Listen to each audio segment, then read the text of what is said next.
My story is from August 10th, 1999. I was at work. It was a usual work day, a summer day. My kids were attending summer camp at the North Valley Jewish Community Center. I got up really early and I leave for work at 6:30 in the morning so I could leave work to pick the kids up after camp was over. And I was at work downtown LA when I got a phone call from my husband telling me that there was someone with a gun at the JCC where both my kids were. We had two boys. Our two boys were 6 years old and 8 years old. I gathered up my things, told my coworkers that I had to leave, and someone offered to drive me there because they didn't think I should drive myself. And so we drove from downtown LA to Granada Hills. I made my way up to the tape and tried to find out what was going on, and someone that I didn't know said, well, we don't really know, but we think one of the kids' name is Josh. Of course, that was my son's name. And before too much longer, I heard one of the first responders with a bullhorn, and he was calling for the parents of Josh Stepikoff, and that was my son. So I went under the police tape to him, and he took me firmly by the shoulders after confirming who I was, and he kept saying to me, he's going to be okay. And I could say it was, where is he? And he said, he'll be okay. And I just said, where is he? When I got there, he was in an examination room. My husband was already there because they had gotten a hold of him first, and he had arrived at the hospital, and my son was sedated on an examination table with IVs and x-rays all around him. And the doctors were telling us he'd be all right, and that he had been shot twice, that his leg was broken. I mean, just all the things they're telling us. His leg will grow normally, he won't have a limp. I mean, just different things that were just really hard to process on a day when you take your kid to camp.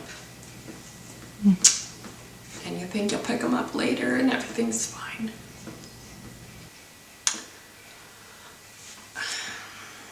I mean, obviously it was a terrible day for me and for my family. And what I think is just so sad about it is that my children were very young. So they haven't really had an opportunity to, that this will affect them for their whole lives. For lots of kids, the fears that they had about monsters under the bed and scary things in the closet, for my kids that became real. And we couldn't tell them anymore that we could keep them safe. Because we couldn't. And that was painful as a parent. When the shooting at the Jewish Community Center happened, I didn't really know much about guns and gun violence and just the whole topic. It wasn't something I ever thought I needed to be concerned with. I had no familiarity with guns. I had not known anyone that had a gun, no one in my family, and I was fine with that. And it wasn't until the shooting that I really started to learn a lot of things about our gun laws, our gun culture. I felt that we were safe. We lived in a safe neighborhood. We made smart decisions about the places we went and the things we did. I didn't go to the ATM at 4 in the morning, nothing like that.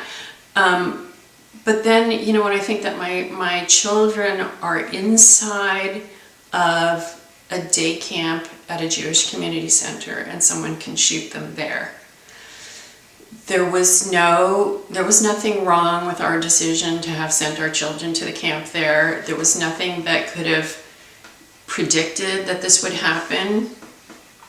So I really came to realize that we have set up a terrible environment in this country that facilitates easy access to extraordinarily dangerous weapons that can be gotten by extraordinarily dangerous people.